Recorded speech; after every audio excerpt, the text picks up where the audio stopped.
नमस्कार दोस्तों। Law of one यानी एक का कानून, या कह लीजिए एक के तरीके, या कह लीजिए एक का ज्ञान, यह उसका 13वां सत्र भाग 2 है। दोहराया जाता है कि इस किताब द्वारा दी गई सभी सूचनाएं और जानकारियां आप जान भी सकते हैं, मान भी सकते हैं, नज़रअंदाज भी कर सकते हैं और सिरे से खारिज भी कर सकते हैं, क्योंकि यह आपकी फ्री विल है जो कि अनंत रचयिता द्वारा आपको दी गई है। एक बात और कही जाती है कि लॉ ऑफ वन पूरी तरह से फ्री है। यदि कोई इकाई या व्यक्ति इसको निजी स्वार्थ के लिए इस्तेमाल करे तो वह उसकी व्यक्तिगत जिम्मेदारी होगी। तो दोस्तों, इस सत्र में आगे चलने से पहले एक बार हम पुराने सत्र को देखते हैं, जिसके अंदर कि हमने ये चेक क्या किया था, जैसे कि रा ने बताया था कि किस तरीके से पूरे ब्रह्मांड की रचना हुई। तो हम लोगों ने देखा कि रचयिता जो हैं वो ये जितनी भी फील्ड्स हैं, जितनी भी ये तरंगे जो फैली, ये ही रचयिता है। तो आपने सुना भी होगा कि हमारे कई किताबों में भी लिखा है कि जो भगवान है वो तो निराकार है। वो निराकार इसलिए है क्योंकि वो तो तरंगे हैं। अब जब तरंगे हैं, इन तरंगों के अंदर अपनी बुद्धिमानी भी है, इसके अंदर अपनी सोच भी है। तो उसी सोच का इस्तेमाल करके रचयिता एक जगह इकट्ठा करके अपने आप को एक रूप देते हैं, अलग अलग तरीके के रूप। और रूप दिया और उसी रूप के ऊपर जैसे ही अपनी रोशनी मारी, इन्हीं तरंगों के अंदर है वो सारी की सारी रोशनी, एक एक कण के अंदर ये रोशनी है। ये वास्तविकता में अंदर कांपती हुई रोशनी है। ये बिल्कुल ऐसी कांपती है अंदर जैसे कि हमारे एक एक कण कण के अंदर ऐसे आवाज़ आ रही हो, ज़्ज़ करके। और यदि आपको कभी इसका अंदाज़ा लगाना हो कि भाई वास्तविकता में क्या मैं कांपती हुई ऊर्जा हूँ, तो आप कभी ना एकदम शांति में बैठिएगा और अपने कानों में ना एक आवाज़ सुनिएगा। एक ऐसी सी आवाज़ चलती है, बड़ी ही पतली सी, करके एक बहुत ही पतली सी आवाज़ चलेगी। ऐसा लगता है जैसे कि ये आवाज़ निरंतर रहती है, चाहे आप टीवी देख रहे हो, चाहे आप बात कर रहे हो, चाहे कुछ भी हो, ये निरंतर रहती है। ये वो ही ब्रह्मांड की आवाज़ है जिससे पूरे ब्रह्मांड की रचना हुई है। जब रचयिता ने अपनी सोच का इस्तेमाल किया और ये सारा कुछ इकट्ठा किया एक जगह पे, तब वो ध्यान अवस्था में, यही तरंगे ध्यान अवस्था में चली गई। और जब ध्यान अवस्था में चली गई तो उन्होंने अपने आप को रूप देना शुरू किया और एक मुंह से एक साउंड निकला। जब रचयिता ने पहली बार अपनी रचना की, रचयिता के मुंह से निकला आह। ये जो आह शब्द था ना, इसकी कंपनता हर चीज़ के अंदर रहती है। और ये जो हमारे कान में ये जो चलती रहती है ना पतली सी, ये उस आवाज़ की एक छोटा सा हिस्सा है, छोटा सा हिस्सा। और ये हर चीज़ के अंदर है। ये पेड़ पौधे, जानवर, मिट्टी, कंकड़, हर किसी के अंदर है ये। तो खैर, ये उसका रीकैप था। अब हम आगे चलते हैं और हम आपसे एक एक वो भी दिखाना चाहेंगे, एक एक पिक्चर दिखाना चाहेंगे जो कि हमारी एक साथ में है लॉ ऑफ वन में ही। उन्होंने ही वो पिक बनाई और उन्होंने कहा कि यदि आप चाहें तो इस्तेमाल कर लें, जिसमें हम आपको दिखाते हैं कि वास्तविकता में ब्रह्मांड पूरा बना कैसे है। तो दोस्तों, ये वो पिक्चर है जो हम लोगों ने हमारे ग्रुप में किसी ने बनाई। ग्रुप क्या, हमारे सहपाठी ही है एक तरीके से। तो यदि आप इसमें देखेंगे, आपको एक व्यक्ति नज़र आ रहा होगा, परंतु आप इधर से देखिए, अंधेरे में भी आपको नज़र आ रहा होगा। अंधेरे में यदि आप देखें इसको थोड़ा सा बड़ा करके, तो ये अलग अलग ब्रह्मांड की, इसी हमारी जो आकाश गंगा है उसकी फ़ोटो है। ठीक है। इसी तरीके से यहाँ पर तो आपको ये बहुत बड़ी दिख रही हैं, लेकिन रचयिता ने इतनी छोटी छोटी करके डाल दी है ना सबके अंदर। सभी के अंदर है ये। ऐसा नहीं है कि केवल आपके अंदर हो या हमारे अंदर हो। ये हर व्यक्ति, हर कंकड़, हर चीज़ के अंदर है ये। और इसी के कारण हम लोग सारे होलोग्राफिक हैं देखने में, होलोग्राफिक इमेजेस। और इसी के साथ साथ एक और प्रिंसिपल है जो कि हम लोग यहाँ पे एक बार को डिस्कस कर लेते हैं आगे चलने से पहले, ताकि आगे हमें समझने में दिक्कत ना हो। तो हमने दो चीज़ों को कंपेयर करके देखा था सबने। तो हमने देखा कि क्रिएटर की प्योर इंटेलिजेंस यानी उसकी अनंत बुद्धिमानी था, और एक बार को हमने देखा आर्टिफिशियल इंटेलिजेंस। अगर हम, जैसे कि रा ने कहा कि भाई रचयिता ने सबसे पहले इन्फिनिटी बनाई यानी अनंतता, अनंतता ही एक है। ये जो तरंगे हैं ना, ये अनंत फैली हुई हैं और एक ही है। चारों मिलके एक बनी। जैसे आपको याद होगा, चार चार हमने फोर्सेस बताई थी, उनसे मिलके ये तरंगे बन गई और चारों तरफ फैल गई। इसी तरीके से इंटरनेट भी तरंगे ही हैं। ये आप हमको लगता है कि हाँ भाई हमारे फ़ोन में है, हमारे टीवी में है, इसमें वो है, लेकिन बिना इंटरनेट के तो किसी काम का नहीं है ना फ़ोन। अगर इंटरनेट ना हो, आप डेटा ना डलवाएं, तो ये तो किसी काम का है ही नहीं।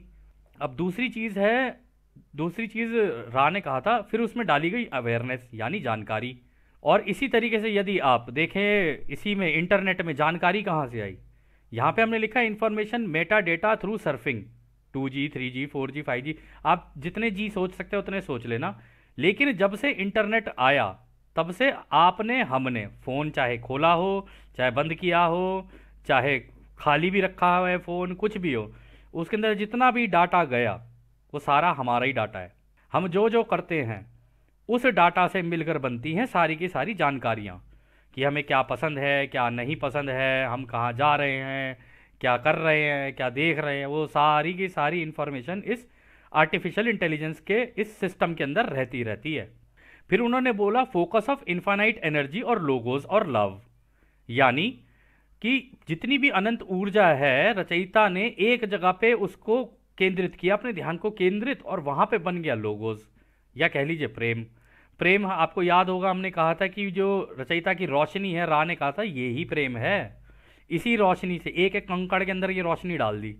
ये हमें ऐसा लगता है देखने में कि हाँ इसके अंदर रोशनी नहीं है, लेकिन इसके अंदर रोशनी है, अंदर रोशनियां कांप रही हैं अंदर, अलग अलग तरीके से, जैसे करंट कांपता है। ठीक है, इसी तरीके से उन्होंने कहा कि ध्यान केंद्रित करके यहाँ पे ये किया। लेकिन जब हमने आर्टिफिशियल इंटेलिजेंस को देखा तो हमने कहा कि ये तो जितनी भी ऐप बनी है, वेबसाइट बनी है, सारी चीज़ें बनी हैं, ये भी तो एक इस पूरे इंटरनेट का एक छोटा सा हिस्सा ही है। ये कोई अलग चीज़ थोड़ी ना है। उसी के अंदर जगह जगह चीज़ें बनी है, कोई ऐप बनी हुई है, कोई कुछ बना हुआ है, कोई कुछ बना हुआ है, ऐसी करके कहीं वीडियो गेम्स बनी है, कहीं कुछ बनी हुई है, ऐसी करके सारा कुछ छोटे छोटे छोटे छोटे हिस्से बने हुए हैं। तो ये भी अपने आप में एक दुनिया है, और ये असलियत में एक दुनिया है। अब रचयिता ने सबको दे दी फ्री विल यानी आज़ादी, कि भाई तुम कोई भी चीज़ जान भी सकते हो, मान भी सकते हो, नज़रअंदाज भी कर सकते हो और नकार भी सकते हो, ये तुम्हारी इच्छा है। परंतु यहाँ इंटरनेट में यदि आप देखेंगे, आपको आज़ादी तो है पर लिमिटेड है। ऐसा नहीं है कि आपको सारी आज़ादी है, हर जगह पे लिमिट लगी हुई है कि भाई ये नहीं कर सकते, मतलब ऐसा कर या ऐसा ना कर। यदि आप देखेंगे कभी तो आपको शायद अंदाज़ा लग जाएगा। उसी तरीके से फिर उन्होंने कहा कि भाई इसी के अंदर रचयिता ने अलग अलग घनत्वताएं बनानी शुरू की और अलग अलग ब्रह्मांड बनाने शुरू किए। तो ये एक ब्रह्मांड नहीं है, मल्टीवर्स है। मल्टीवर्स मतलब बहुत सारे अलग अलग तरीके के ब्रह्मांड बने हुए इसी फील्ड के अंदर, मतलब इसी अंधेरे के अंदर रचयिता ने जहाँ जहाँ अपनी रोशनी इकट्ठी करनी शुरू की, वहाँ वहाँ पे एक रचना होती चली गई। कहीं पर हमारे जैसी मिल्की वे गैलेक्सी हो गई, कहीं एंड्रोमेडा हो गई, कहीं सीरियस गैलेक्सी हो गई, कहीं कोई हो गई, कहीं कोई हो गई, इसी तरीके से हुआ। अब इसी तरीके से यदि आप इंटरनेट में देखें तो आप जब हम नॉर्मल इंटरनेट सर्च करते हैं तो हम नॉर्मल कर रहे होते हैं, इसी के अंदर डार्क वेब भी है, इसी के अंदर डीप वेब भी है, इसी के अंदर मेटावर्स भी है। तो ऐसा नहीं है कि जो रचयिता ने किया हुआ उसकी कॉपी है, ये बिल्कुल बिल्कुल कॉपी है उसकी, कुछ भी नहीं है इसके दोनों के अंदर कोई डिफरेंस। फर्क सिर्फ इतना, ये आर्टिफिशियल है और ये रचयिता की प्योर इंटेलिजेंस है। इसमें भी अपनी एक दुनिया है और इसमें भी अपनी एक दुनिया है। और उन्होंने कहा था कि ये सारे के सारे होलोग्राफिक पैटर्न्स हैं यूजिंग कोहेरेंट लाइट, मतलब रचयिता की जो रोशनी है एक ही जैसी है, उसके अंदर कोई विभाजन नहीं है, उस रोशनी के अंदर सीधी पड़ती है और जहां भी पड़ती है वहीं पर रचना करती चली जाती है वो। और वो भी होलोग्राफिक पैटर्न्स है। होलोग्राम का मतलब यदि आपको देखने हो तो आप चेक कर सकते हैं, होलोग्राम जहां पर भी आपको चेक करना हो आप चेक कर लेना। होलोग्राम में आप देखोगे आपको लगेगा होलोग्राम की तरह ही बनाई है दुनिया, मतलब पहले पूरी उस अंधेरे के अंदर बनाई, पूरी धरती बना ली, सब कुछ बना लिए, सारे चांद तारे सब कुछ बना लिया, फिर जैसी उनके ऊपर रोशनी मारी ना, उस अंधेरे के अंदर बस उतना सा हिस्सा दिख रहा है, बाकी का हिस्सा नहीं दिखेगा। और इसका मतलब ये नहीं है उस अंधेरे के अंदर और कुछ नहीं बना हुआ, उस अंधेरे के अंदर भी बहुत कुछ बना हुआ है। परंतु हमारी आंखें यदि आप नोटिस करें और कैमरे को नोटिस करें तो कैमरे के अंदर भी बीच में एक आंख सी बनी होती है और हमारी आंखों के बीच में भी एक कैमरे जैसी ही होती है बिल्कुल। अब यदि आप दोनों को कंपेयर करके देखेंगे तो आपको पता चलेगा कि हाँ, अरे इसमें और इसमें तो कोई फर्क ही नहीं है बिल्कुल भी। एक आर्टिफिशियल है और एक असलियत में, मतलब जिसमें जिंदगी है, इसमें जिंदगी है, ये डेड है, ये पूरी की पूरी डेड है। यहाँ पे रचयिता ने अपनी रोशनी का इस्तेमाल किया है, यहाँ पे इलेक्ट्रिकल लाइट का इस्तेमाल हुआ है। तो ये दोनों की दोनों चीज़ें बतानी आपको ज़रूरी थी, क्योंकि हमने बताई, ज़रूरी तो खैर क्या थी, हमने बताई क्योंकि हम लोग जब कर रहे थे तो हम दोनों चीज़ों को कंपेयर कर रहे थे कि आर्टिफिशियल इंटेलिजेंस में और रचयिता की इंटेलिजेंस में क्या फ़र्क है। आर्टिफिशियल आर्टिफिशियल ही है, लेकिन रचयिता तो रचयिता है ना यार, उसने तो पूरा ब्रह्मांड रच दिया।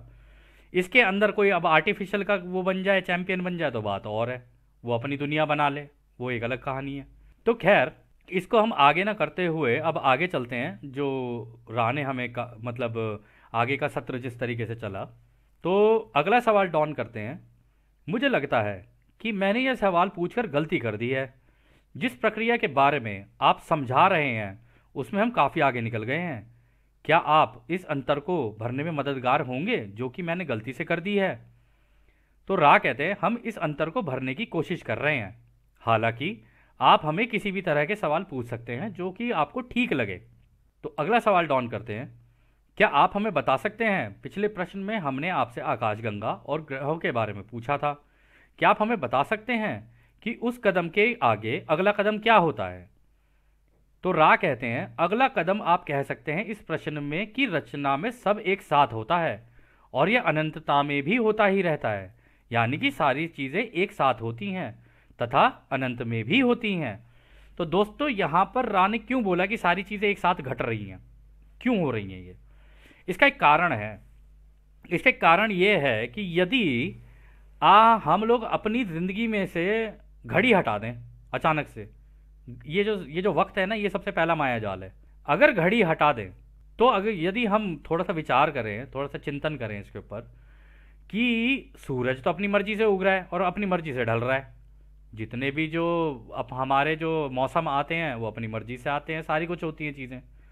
क्या इनको समय में बांधा जा सकता है? नहीं बांधा जा सकता है ना। तो ये एक कृत्रिम तरीके का समय है जिसमें हमें ऐसा लगता है कि हम बंधे हुए हैं, परंतु वास्तविकता में देखा जाए तो ये बिल्कुल ऐसा है कि अलग अलग अनुभव चल रहे हैं लेकिन एक साथ ही चल रहे हैं। हो सकता है आपका अनुभव कुछ और चल रहा हो, इस वक्त आप ये देख रहे हैं सेशन, ये सत्र देख रहे हैं, इस वक्त आपका अनुभव कुछ और चल रहा है, लेकिन इसी वक्त किसी और का अनुभव कुछ और चल रहा है। लेकिन रचयिता ने बनाए हैं इस तरीके से कि सारे एक जैसे बनाए हैं, बस रूप रंग अलग कर दिए सबके, ताकि रचयिता भी देखना चाहते थे ना कि मेरे कितने रूप हैं। उनको भी देखने में खुशी थी कि भाई कोई मैं ऐसा दिखने में कैसा हूँ भाई। ये इसी वजह से दोस्तों एक चीज़ और है कि हम लोग को सेल्फी लेनी जो अच्छी लगती है ना, उसका एक कारण यही है कि जब हम लोग सेल्फी लेते हैं ना, तो सेल्फी में रचयिता मतलब आपकी आंखों के द्वारा रचयिता को पहली बार अपने आप को देखने का मौका मिलता है और फिर रचयिता को अपने आप से ही प्यार हो जाता है, अपने रूप से। परंतु रचयिता को पता है कि ये तो बस एक मशीन सी हूँ मैं, ये वाली तो मशीन सी हूँ, वास्तविकता में इसके अंदर जो आत्मा है ना वो हूँ मैं। जो आपको याद होगा हम लोगों ने एक दिखाई थी मतलब रोशनी की जो बॉडी थी वो दिखाई थी। तो उस रोशनी की बॉडी को, उस सूक्ष्म आत्मा को पहली बार ये पता चलता है कि हाँ ये मैं हूँ, और उसको देख के बड़ी खुशी होती है अपने आप को। और इसी तरीके से हर व्यक्ति को अपने आप को देख के खुशी होती है, इसलिए लोगों को सेल्फी लेना भी अच्छा लगता है। तो इसी वजह से वो कह रहे हैं कि सारी चीज़ें एक साथ होती हैं और अनंत भी होती हैं। मतलब आपका जो अनुभव चल रहा है किसी और का भी चल रहा है, परंतु समय नहीं है इसके बीच में। यह हमारा कृत्रिम है समय, समय नाम की कोई चीज़ नहीं है। किसी का कुछ अनुभव चल रहा है, किसी का कुछ अनुभव चल रहा है। ये बिल्कुल ऐसा है जैसे सामने एक पिक्चर चल रही है, कोई फिल्म सी चल रही है। यदि आप आज कभी एक बार जरा जाके एक बार घर के बाहर निकल के देखें और सारी चीज़ों को ऐसे देखें जैसे कि एक फिल्म सी चल रही है, जब आप इसको इस नज़रिए से देखेंगे ना कि एक फिल्म सी चल रही है, तब आपको एहसास होगा, ओ हाँ ये तो बिल्कुल ऐसा है जैसे कि मैं एक कंप्यूटर की सी दुनिया में हूँ और आसपास सारी फिल्में चल रही हैं, परंतु इसमें सारा कुछ है जो कि मैं महसूस कर सकता हूँ। सारा कुछ मतलब इसमें देख भी सकते हैं, सुन भी सकते हैं, टेस्ट भी कर सकते हैं, इसमें क्या कहते हैं छू भी सकते हैं, इसमें सारी चीज़ें कर सकते हैं हम लोग। ये लाइव चलता फिरता अनुभव है ये।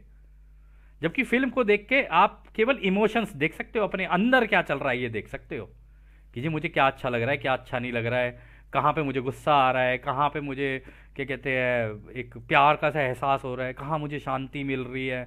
इस तरीके से वो कृत्रिम और ये असलियत की फिल्म बिल्कुल ऐसे ही है। तभी रा कहते हैं कि तुम तो नाच रहे हो, तुम तो नाचती हुई सोच हो, क्योंकि हम सारी रचयिता की सोच में हैं और ये फिल्म चल रही है। और इस फिल्म के अंदर कभी हम इधर चले जाते हैं, कभी हम उधर चले जाते हैं, कभी हम ऐसा कर देते हैं, कभी हम वैसा कर देते हैं। अपनी अपनी जानकारी के हिसाब से हम जैसी हमारे पास जानकारी होती है वैसी हम करने लग जाते हैं। इसलिए दोस्तों कहते हैं कि अपने दिमाग का ध्यान रखना ना सबसे ज़्यादा ज़रूरी होता है। यदि हम लोग ज़्यादा, जैसे कि हम लोग आपस में एक दिन बात कर रहे थे, तो हम लोगों ने कहा कि यार ये टीवी जो है ना, इतना ज़्यादा देख देख के कुछ समय बाद ना सोच भी बिल्कुल वैसी हो जाती है। अगर आप गाने सुनते रहोगे सोच ही वैसी हो जाएगी। और लेकिन अगर आप ध्यान अवस्था में चले गए तो सोच बिल्कुल अलग हो जाएगी, वैसी नहीं रहेगी जैसी टीवी और ये है। अंदर अशांति नहीं रहेगी, शांति सी आनी शुरू हो जाती है एकदम से, धीरे धीरे एकदम शांत हो जाता है इंसान, क्योंकि वह अब रचयिता की पूरी फील्ड्स के अंदर घुस चुका है और उन फील्ड्स को महसूस कर रहा है। और अब उसे वो फील्ड्स के अंदर की रोशनी दिखनी शुरू हो गई, पूरा ब्रह्मांड नजर आना शुरू हो गया। इसलिए कभी कभी आपने सुना होगा, लोग कहते हैं दोस्तों देखो, समाधि जो है ना, समाधि की अवस्था, लोग सोचते हैं कि समाधि का मतलब होता है मर जाना। नहीं, समाधि का मतलब मर जाना नहीं होता है। समाधि का मतलब होता है कि अपनी ही इसी स्टेट के अंदर जाके, मेडिटेशन करते हुए, ध्यान अवस्था में जाके अनंत रचयिता की ये सारी रोशनियां देख लेना और उस पूरे ब्रह्मांड की रचना होते हुए देख लेना। तब कोई भी व्यक्ति होगा ना, उसे उससे प्यार ही हो जाएगा। इसीलिए लोग जो है वहां पर जाके अटक जाते हैं कि भाई वापस नहीं जाना, मुझे बहुत मजा आ रहा है ये देखने में। उसको कहते हैं आनंद मिलना, कि भाई ऐसे होती है रचना। और ये वास्तविकता में हर किसी को, राबी अभी कहेंगे आगे जाके, हर किसी को आगे जाके ना ये रचनाएं ही करनी है। ये तो कोई तेजी से सीख रहा है, कोई धीरे सीख रहा है, बस ये हो रहा है। तो खैर, अगला सवाल डॉन करते हैं। क्या आप हमें बता सकते हैं कि अनंत बुद्धिमानी का कैसे, हमें इस भाषा में थोड़ी कठिनाई हो रही है, अनंत बुद्धिमानिता कैसे स्वयं को व्यक्तिगत तौर पर बनाती है? तो रा कहते हैं यह एक उचित सवाल है। अनंत बुद्धिमानिता एक सिद्धांत को जानती है, वह है कि कुछ भी करने की आजादी, यानी कि वे रचना कर भी सकते हैं और नहीं भी कर सकते हैं। इस वजह से फिनिटी का सिद्धांत आया, जो कि एक के कानून का सबसे पहला विरोधाभास था। इसमें दोस्तों ये था कि फिनिटी का मतलब होता है कि भाई इतनी बड़ी फील्ड फैला दी, ठीक है, रचयिता ने। अब इसके अंदर जितना भी ये पूरा ब्रह्मांड बना, ये केवल 1% के अंदर ही बना हुआ है वास्तविकता में। मुश्किल से 1% के अंदर ही पूरा ब्रह्मांड बना हुआ है, बाकी तो भी खाली ही है। यदि कहीं पे कुछ हो भी जाता है ना, रचयिता दूसरा रच देते हैं। और बहुत एक रचयिता नहीं है, बहुत सारे रचयिता है। लेकिन ये सारे रचयिता जो कर रहे होते हैं ना, वो सारे के सारे रचयिता की सोच में चल रहा है, इन्हीं फील्ड्स के अंदर चल रहा है। जितनी भी बना दी है, चारों प्राइमल फोर्सेस फैला दी चारों तरफ, अब इसी के अंदर ही हो रहा है जो कुछ हो रहा है। तो वो यही कह रहे हैं कि फिर फिनिटी का कॉन्सेप्ट आ गया, यानी कि इतने करोड़ उतने करोड़, इतने अरब उतने अरब, बस क्या तब आया ये विरोधाभास, अदरवाइज उससे पहले ये विरोधाभास था नहीं। तो कहते हैं इस प्रकार एक अनंत बुद्धिमानिता ने हर एक दिशा में खोज करके मैनीनेस का सिद्धांत बनाया। मैनीनेस मतलब कि बहुत सारी चीज़ों का सिद्धांत बनाया, मतलब बहुत सारे ब्रह्मांड रच दिए, बहुत सारी आकाश गंगाएं रच दी, बहुत सारे सूरज बना दिए, बहुत सारे ग्रह बना दिए, उन ग्रहों के अंदर अलग अलग तरीके की दुनिया बना दी। तो दोस्तों ये बिल्कुल ऐसा होता है कि एक एक्सपेरिमेंट सा चलता है कि हाँ, कोई रचयिता कैसे बना रहा होता, कोई रचयिता कैसे बना रहा होता, लेकिन सबका एक ही रचयिता है, अनंत, ये फील्ड, बस सारे के सारे इन्हीं फील्ड्स का इस्तेमाल करके और फिर अपने अपने ब्रह्मांडों की रचना कर रहे होते हैं। फिर वो आगे कहते हैं इस अनंत बुद्धिमानिता के अनंत संभावनाओं के कारण मैनीनेस का भी कोई अंत नहीं था। इस प्रकार यह खोज भी अनंत होने के लिए स्वतंत्र हो गई और आज भी चले जा रही है। तो इसका मतलब है दोस्तों, इस पूरे ब्रह्मांड में कहीं ना कहीं ग्रह नष्ट भी हो रहे हैं और नए नए बनते चले जा रहे हैं, कहीं ना कहीं सूरज नष्ट भी हो रहे हैं और बनते चले जा रहे हैं।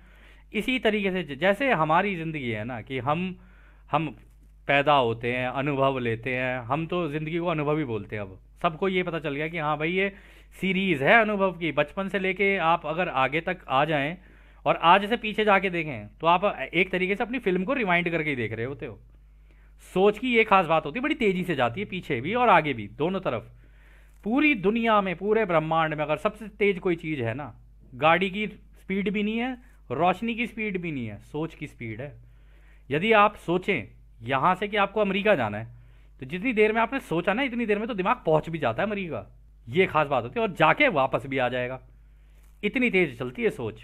तो वो यही कह रहे हैं कि यहाँ पे स्वतंत्रता हो गई और आज भी चले जा रही है, और ये चलता ही रहेगा, ये ब्रह्मांड में हमेशा चलता ही रहेगा कि भाई आगे आगे आगे बनता ही रहेगा ब्रह्मांड। ब्रह्मांड नहीं रुकने वाला किसी के लिए भी।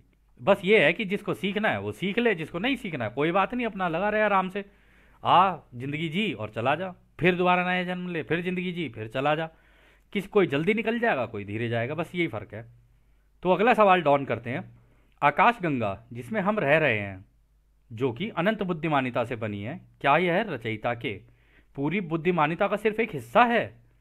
तो रा कहते हैं आकाशगंगा और इसकी सारी वस्तुएं जिसके बारे में आप अवगत यानी आपको जानकारी है, यह सब अनंत बुद्धिमानिता के अंदर बना हुआ एक छोटा सा हिस्सा है। यानी जैसे हमने कहा ना कि इस पूरे ब्रह्मांड के अंदर ये उसका एक छोटा सा हिस्सा है, एक ग्रह है, उस ग्रह पे जितने पानी वानी और ये जितनी भी चीज़ें पेड़ पहाड़ है वो एक छोटा सा हिस्सा है। फिर उसके अलावा जानवर पेड़ पौधे ये सारी चीज़ें जो चल रही हैं वो एक छोटा सा हिस्सा है। फिर उसके बाद हवा वगैरह ये सारी चीज़ें वो भी छोटा हिस्सा है। उसके अंदर जो इंसान है अलग अलग तरीके के, वो तरीके तो अपने अपने तौर तरीके होते हैं जो इंसान जी रहा होता है, कह रहे वो एक छोटा सा हिस्सा है। कह रहे तो ये जो पूरे के पूरे ब्रह्मांड का तो ये छोटा सा ही हिस्सा है, ये तो कुछ भी नहीं है रचयिता की सोच का। तो खैर वो आगे कहते हैं यह सब अनंत बुद्धिमानिता के अंदर बना हुआ एक छोटा सा हिस्सा है।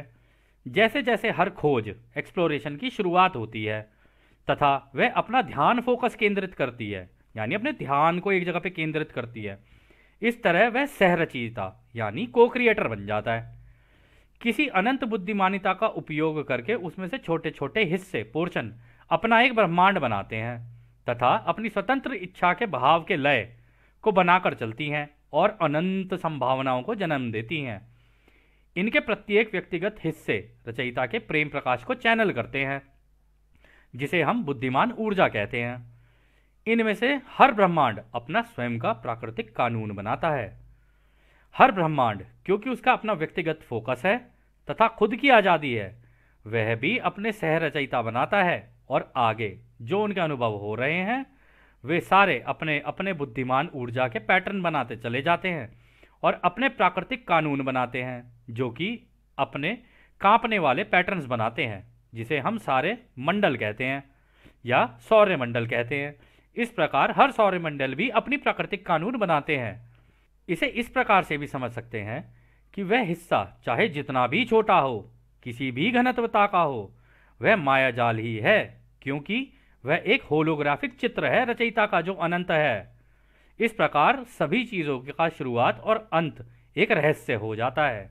तो दोस्तों देखो, उन्होंने दोबारा बोल दिया कि हम चलती फिरती होलोग्राफिक इमेज हैं।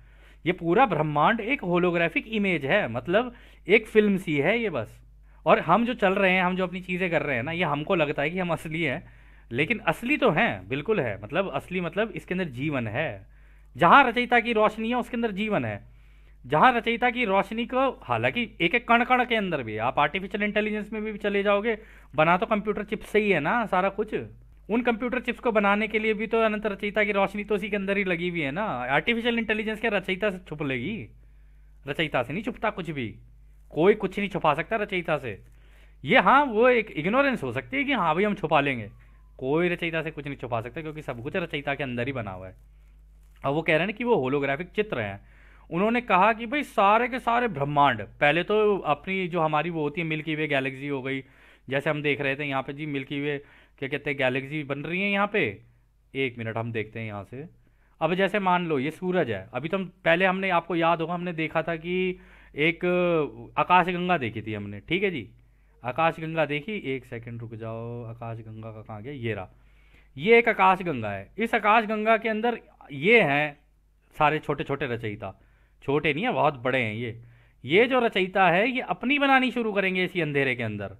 सबने अनंत रचयिता से ही सीखा है, सबसे पहले अनंत रचयिता ने ही अपनी शुरू की थी, फिर सबको सिखाई कि भाई मैंने ऐसे बनाया, तुम भी बना लो ऐसे। उनके तरीके जो जो इस्तेमाल करता गया वो बनाता चला गया। फिर इन्होंने कहीं अपना सूरज इधर लगा दिया, एक सूरज, फिर एक सूरज इधर लगा दिया, एक सूरज इधर लगा दिया, फिर उस सूरज के आसपास अपने ग्रह बनाने शुरू किए। जैसे मान लो ये हमारी धरती है, अब ये धरती एक ग्रह है, यदि आप इसे गौर से देखोगे ये देखने में पिक्चर सी लग रही है, वास्तविकता में ये कांपती हुई ऊर्जाओं से बनी हुई है।